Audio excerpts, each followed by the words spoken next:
Persona 5 is a deeply, deeply heretical game. No, really. The heresy is so potent that the materials that the game was based on were denounced and destroyed by the church. Playing this game could get you branded as a heretic, or sometimes even killed. Well, maybe in the 4th century. Of course, I'm talking about Gnosticism. What the heck is Gnosticism? Gnosticism, for those unfamiliar, is a collection of ideas and writings from the early days of Christianity that deviated greatly from the proto-orthodoxy, the ancestor of modern Christian traditions, around the 2nd century AD. I mean, the main antagonist, Yaldabaoth, was actually plucked straight from these texts, in a more or less unaltered way. With this context in mind, as I'm saving a little bit more background for later in the video, I intend to explore the narrative of Persona 5 through a Gnostic lens, and analyze the quite salient parallels between its major characters and the mythic characters found in the apocryphal Gospels. From this video, you will learn why, in fact, I argue that Morgana is Jesus Christ. Alright, now let's move on to the video. Before the clear line of what is canon scripture was drawn, early Christians fiercely debated what should and shouldn't be included in the Bible. The so-called Gnostic Gospels were rejected because they were largely inconsistent with the texts of the Old and New Testaments. In terms of theology and authorship, these texts also offer an alternative and more mystical view of Jesus, and focus largely on the themes of enlightenment and secret knowledge, rather than sin, punishment, and forgiveness. This enlightenment, granted by accepting the secret knowledge of the world and its creation, is called Gnosis, giving the beliefs its name. Though Gnosticism was never a united movement or religion. Rather, it was a myriad of different groups across the Mediterranean, loosely connected by that idea of Gnosis. This obviously makes it difficult to construct a cohesive narrative, only exacerbated by the fact that much of what we know about these early groups come from polemics that condemn them. Before we analyze anything in Persona, we have to know what we're talking about. Namely, we need to know the 3 reoccurring figures, Yaldabaoth, Sophia, and the Christ. First, Yaldabaoth. Yaldabaoth is the central figure of Gnosticism, the malevolent, Old Testament god who created the physical universe. Blind to the monad, the true, ineffable god, he seeks to keep the divine spark of humanity trapped and prevent them from reaching Gnosis. He suppresses Gnosis by enslaving Adam and Eve and their descendants, flooding the earth, and corrupting the message of Jesus Christ. Next, the mother of Yaldabaoth, Sophia. Sophia is the Aeon of Wisdom who accidentally created Yaldabaoth. Sophia originated within the Pleroma, or the spiritual divine home of the Aeons. After falling from the Pleroma, she became trapped alongside humanity and had her power sealed. She often takes the role of the guide who aids humanity in reaching Gnosis. For example, in the Bible, she takes on the appearance of a snake in the Garden of Eden, leading Eve to eat from the tree of knowledge, and lead her to come to know about the truth of the Yaldabaoth. Finally, the Aeon who enters the physical world to save Sophia, Christ. Christ is the Aeon who brings knowledge of Gnosis to Sophia and humanity, helping them realize their inner divinity and bring them salvation. Seeking to rescue Sophia, the Christ descends upon and inhabits the body of the human Jesus at his baptism. This might be familiar to some as the heresy of adoptionism. He tells his followers about the truth of the universe and the wickedness of the demiurge Yaldabaoth. Afterward, the Christ departs from his body before crucifixion. This is similar to Docetism, another Christian heresy. I am sure here you can kind of get a sense of what sort of connections can be made between Persona and Gnosticism. Quick subscriber break. If you like videos like this and would like to see more in the future, consider subscribing. Alright, now back to the video. The Persona series is no stranger to utilizing biblical motifs in its narrative. Evident in Persona 3 and especially Persona 2, the Abrahamic tradition and Gnosticism are quite heavily referenced in the series. I am not going to talk about SMT. Persona 5, however, goes a bit further to where I would characterize it as a Gnostic story. Persona 5, I argue, follows the story of humanity in the book of Genesis, and ends with the deliverance of Gnosis from the Christ. Persona 5 begins with the enslavement of man under Yaldabaoth, now dubbed the God of Control. Manifested as the ruler of Mementos, he believed that man was beyond saving and sought to initiate a game, pitting two people against each other, Goro Akechi, who would incite the masses to ruin, and Joker, a trickster who would stand up against it. The game, of course, was rigged from the start. Yaldabaoth usurped Igor and split Lavenza in two, into Caroline and Justine. In control of the Velvet Room, he would oversee Joker's rehabilitation. His deceit of Joker is similar to Yaldabaoth deceiving Abraham, declaring that he is Igor. If you would, note the form of the Velvet Room as a prison, a place of punishment. Interestingly, his rehabilitation is punishing the worldly sins of others. It's almost like I said something like that a bit earlier. Again, I digress. Igor, continuing to believe in humanity, sent Morgana to aid Joker to reach the bottom of Mementos and learn the truth of the game. While this game isn't reflective of any particular Gnostic scripture, it is quite reminiscent to the retellings of Sodom and Gomorrah and the story of Noah and the flood. In both, humanity was close to achieving Gnosis, until Yaldabaoth smothered them. This is actually more apparent towards the end of the game, where Shido's palace is quite literally named the Ark of the Elite.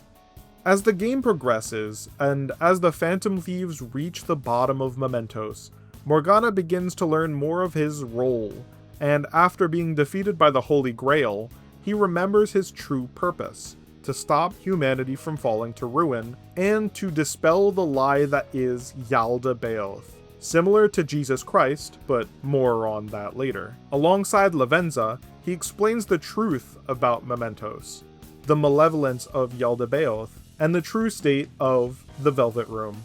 Enlightened, Morgana resumes his role as the guide, and navigates the thieves to the Temple of Yaldabaoth.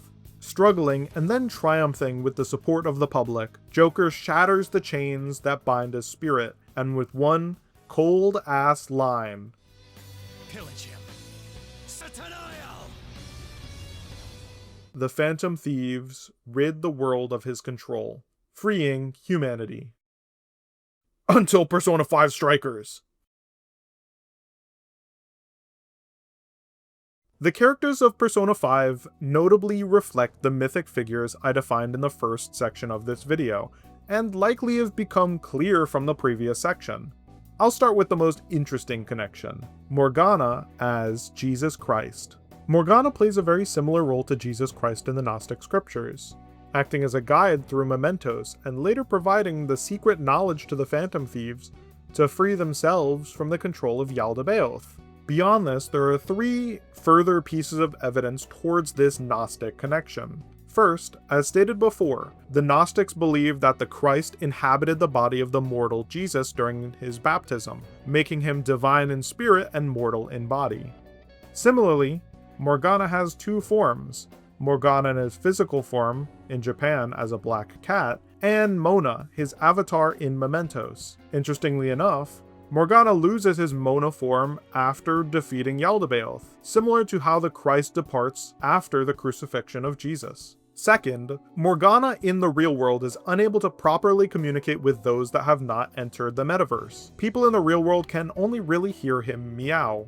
Similarly, in Gnostic texts, like the Revelation of Peter, Jesus Christ has great difficulty in conveying Gnosis to his disciples. The only ones that could really understand were his closest confidants: Mary Magdalene, Thomas, Philip, and Judas. Third, Morgana emanated from a higher being of power, being Igor, in an attempt to liberate humanity from Yaldabaoth and restore agency, beating the game.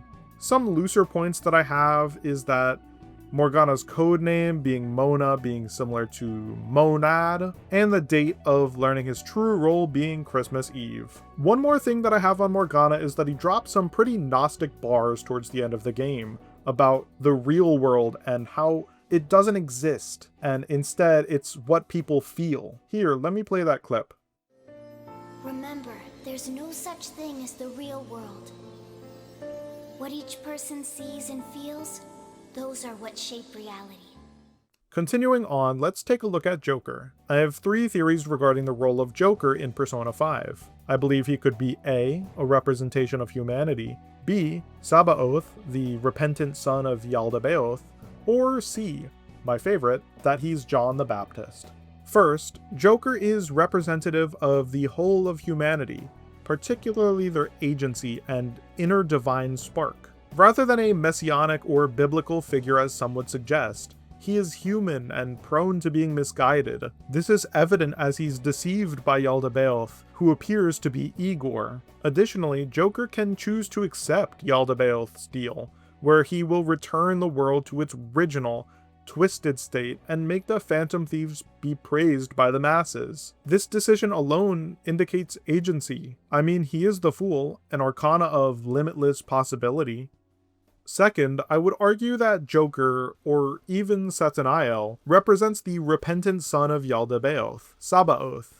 After hearing the voice of Sophia, or in this case Lavenza, who took the guise of a butterfly, he was sent on a journey towards the truth of the world. Moreover, Joker actively rebels against Yaldabaoth, similar to the case of Sabaoth, wherein the hypostasis of the Archons, he casts him down into Tartarus, and takes control of the 7th heaven. And he even has a similar halo. Third, and perhaps most interesting, is that Joker represents John the Baptist. Joker brings Morgana to the bottom of mementos, just as John submerged Jesus in the Jordan River and baptized him, allowing the Christ to enter him. Additionally, Joker, similar to John the Baptist, challenged authority. In Joker's case, he confronted Shido, who was trying to force a woman into his car.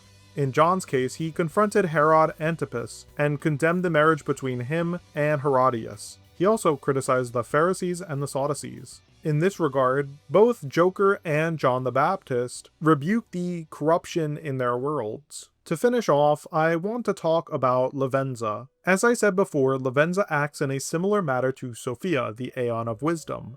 Both figures had their powers suppressed by Yaldabaoth. In Sophia's case, she was split between the divine realm and the physical universe, and in Lavenza's case, she was split into Caroline and Justine. Both figures also forgot their purpose, and the truth about Yaldabaoth, needing to attain the knowledge of Gnosis to restore their power. And lastly, both figures act as guides towards the truth, though in a lesser role compared to the Christ, or Morgana, and they both use animals to do so. Sophia uses the form of a serpent or an eagle, and Lavenza utilizes the form of a butterfly.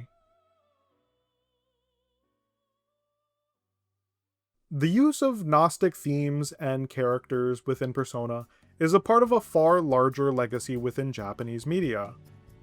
As demonstrated by popular shows such as Neon Genesis Evangelion, Full Metal Alchemist, and Attack on Titan, alongside game series like Shin Megami Tensei and Final Fantasy, Gnostic themes endure far beyond their original and frankly controversial religious contexts. Perhaps it is the mystical cosmology or mythic figures, and maybe even the subversion of modern Christian thought, inherent to Gnosticism, that allows us to remain so utterly fascinated by the media they inspire today. In the future, I intend to cover Persona 5 Striker's connection with Gnosticism, as well as Persona 5 Royal's connection with Kabbalism. So, if you like videos like this and would like to see more in the future, consider subscribing. It goes a long way in terms of supporting the channel. Alright, I'll see you next time.